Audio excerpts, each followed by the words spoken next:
La clave de la batalla cultural es no frustrarse y seguir adelante.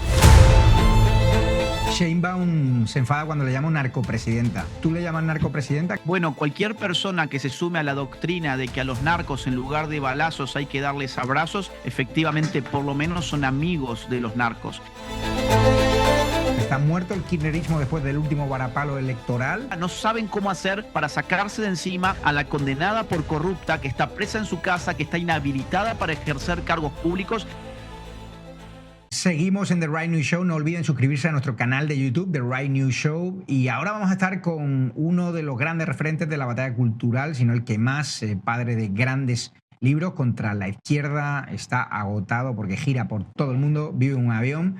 Y es sin duda uno de los referentes de la libertad en países como Argentina, México, Colombia. Saludo ya a mi amigo Agustín Laje. ¿Qué tal, Agustín? ¿Cómo estás?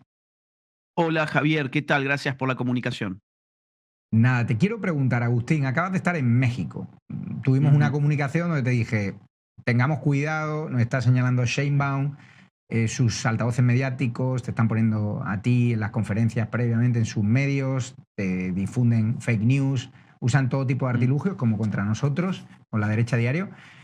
¿Qué has visto en México en tus conferencias? ¿Has visto más apoyo a las ideas de la libertad, a la batalla cultural contra la izquierda? ¿Has visto miedo? ¿Has sentido inseguridad? Cuéntame.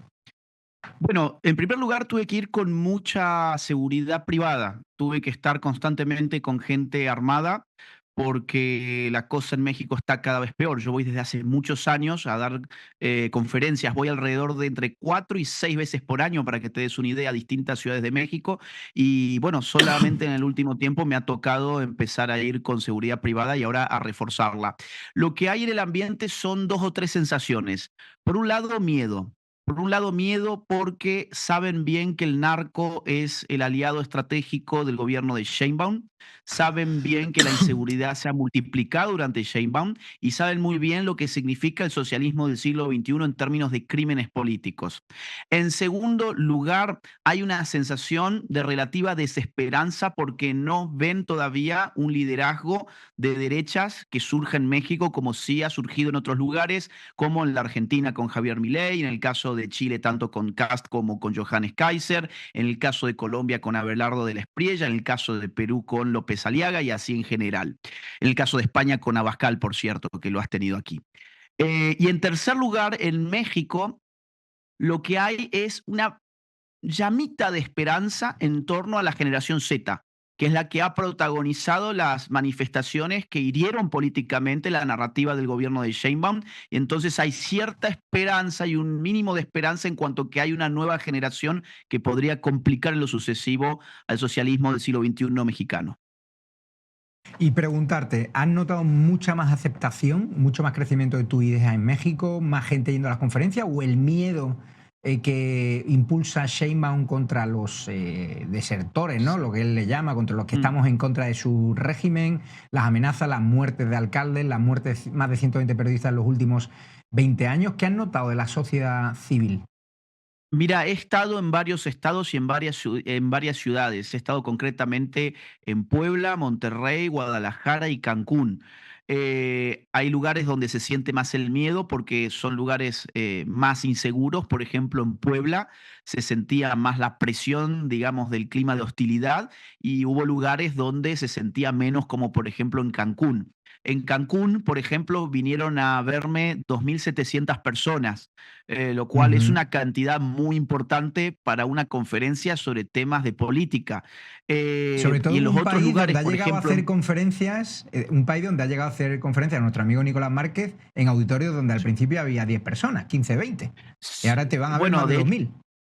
de hecho, cuando yo empecé a ir a México junto con Nicolás, una de nuestras primeras experiencias fue muy frustrante porque vinieron alrededor de 20 o 30 personas nada más, pero persistimos y la clave de la batalla cultural es no frustrarse y seguir adelante.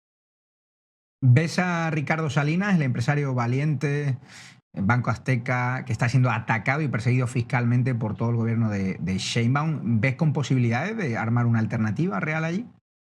Bueno, te cuento que lo que se hablaba entre el público y lo que la gente me comentaba a mí después durante la firma de libros es que estaban muy expectantes con esta posibilidad, con la posibilidad de que Salinas Pliego tome la decisión de involucrarse definitivamente en política. Pero bueno, todavía es una incógnita, es simplemente una posibilidad que está abierta y que hay mucha gente mirándolo con buenos ojos.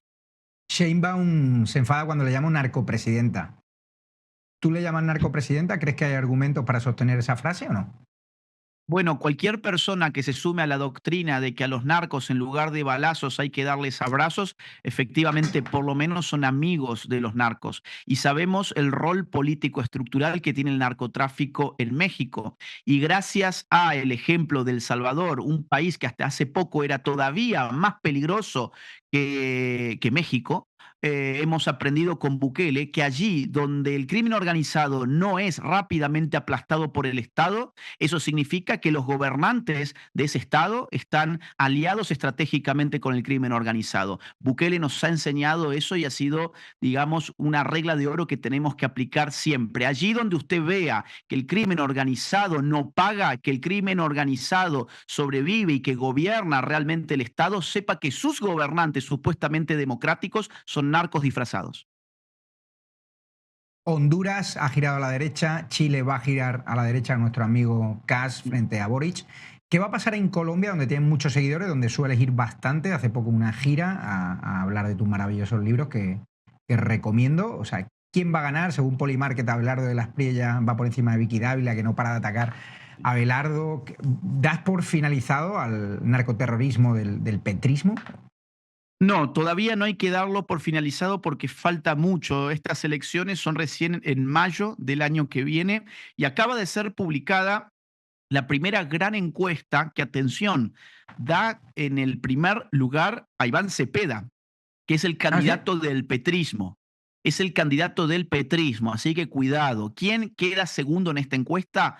Abelardo. ¿Dónde está la esperanza en que cuando uno suma a Abelardo de la Espriella con el resto de los opositores al petrismo, como la mencionada Vicky Dávila, o como por ejemplo Fajardo, o por ejemplo Vargas Llera, o por ejemplo Miguel Uribe padre, el padre de Miguel Uribe hijo que murió asesinado Tu amigo. recientemente, cuando uno suma todo eso se va a dar con que se le puede ganar a Gustavo Petro y a Iván Cepeda, que es su alfil.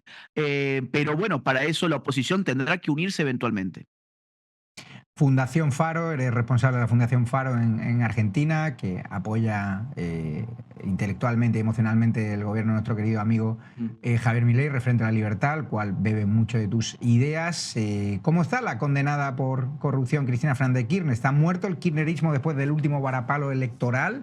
Ahora parece que hay un periodo de calma, ya no salen tanto a la calle esos falsos jubilados, esos barra brava, esos que ponían en las televisiones y en las redes sociales con la complicidad de medios corruptos de que Argentina era un caos. Ahora la única noticia que no llegan de Argentina es que están llegando inversiones de billones de dólares con el apoyo que le está dando nuestro querido el presidente Donald Trump y desde el Departamento del Tesoro americano, ¿no? De Bessent.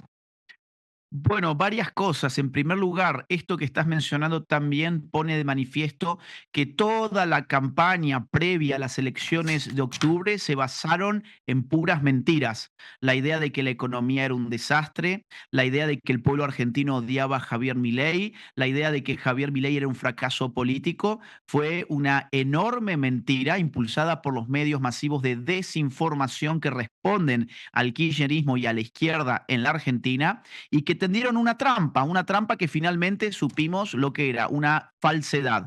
Después de octubre, después del gran triunfo de Javier Milei en octubre, el país se ha acomodado, el riesgo económico producido por la eventual o el supuesto triunfo que iba a tener el kirchnerismo en las urnas se dio por completo, ya no está esta presión económica que estaba complicando los planes del gobierno y la imagen de Javier Milei no solo se ha estabilizado, sino que está subiendo.